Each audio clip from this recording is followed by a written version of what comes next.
So I feel like quite a few others are in the same boat when I say that I first downloaded TikTok in 2020 because I was bored in the house and I was in the house bored.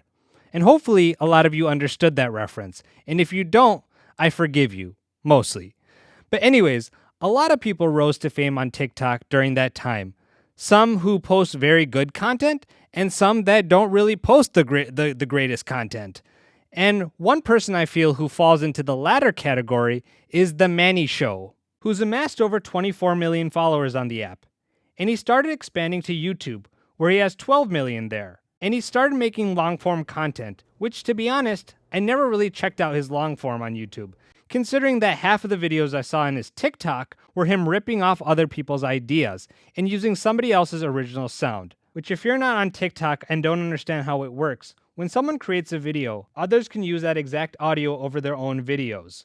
And a lot of people do it over videos that go viral. But when there isn't any originality to it, it stops being funny. But what is funny is that he put in his TikTok bio, curing the universe with comedy. But people make comments that say, always fail to make me laugh, and I'm going to lie, this is kind of funny.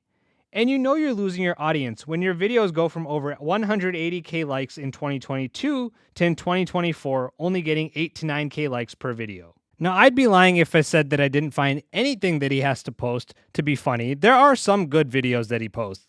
But the court of public opinion has spoken, and they think he's losing the luster that he had, if he had any to begin with. And I would agree with that sentiment. Now, you may be thinking about me.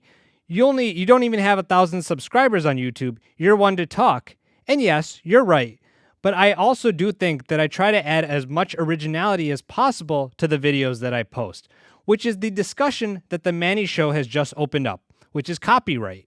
It started a few weeks ago when the YouTuber Engween, who has close to 700k subscribers, made a video entitled, Why Everyone Hates the Manny Show, in which a lot of the video was Engween reviewing some content and then giving his 2 cents.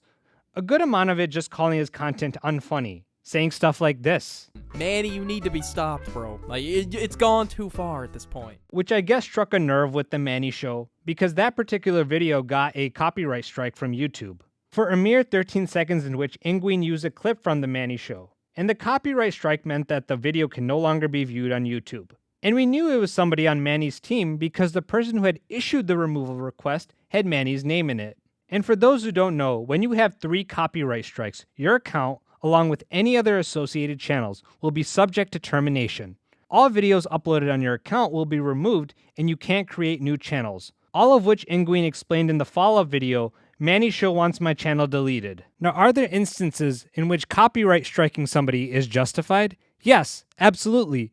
Especially if you're taking somebody else's video and not adding anything substantive to it, aka fair use. Now, I do want to show a bit of Engween's second video where he talks about the copyright strike, because there are some things that I think he said that are misleading, such as when he said this. It's not like I just re-uploaded all of the Manny Show's videos. It was a reaction where I transform the content, I make something different out of it, which is sometimes what the Manny Show fails to do. But his whole shtick is literally taking popular audios and dubbing over them. And I'm not gonna go to sleep like, the Manny Show stealing content. I don't care. But I could be sitting in a courtroom, look across the room and see the Manny Show, and I would take the fattest W in court. Oh, seriously, you will lose in court, Manny. You know that, right? You will take the fattest L. Copyright disclaimer: under Section 107 of the Copyright Act of 1976, allowance is made for fair use for purposes such as criticism, comment, news reporting, teaching, scholarship, education, and research, in which I fall under the criticism and comment category easily. It's not like I'm a green screen kid sitting there watching the Manny Show video. Like, this is perfectly fair use. And what he did, he claimed 10 seconds of a clip from 148 to 201, which was the clip by him, that one friend who hates K-pop. If I just straight up re-uploaded Manny Show clips to my channel, I would understand why the video was being striked. I would get it because, oh, I'm just re-uploading his content. Understandable. But my content falls under fair use. Like, if I just let the videos play and said and did nothing, and I just sat there like Jinx Reloaded or whatever it is, XQC on Twitch, it wouldn't be fair use. But the clips totaled out to be like 2 minutes worth of the video, and my commentary was 8. It's not even like it was majority of the video either. It was basically like a react, and then like it would switch to my commentary, basically, if you've never seen my channel before. I would play the clip for context for like 10 to 15 seconds, and then I would talk and give my opinions on the video or whatever, make some jokes, and then I would just yap for like 30 seconds to a minute about the video. Sometimes my reactions are shorter, but it still stands. It still changes the video in some way. Now, I agree with 99% of what he said.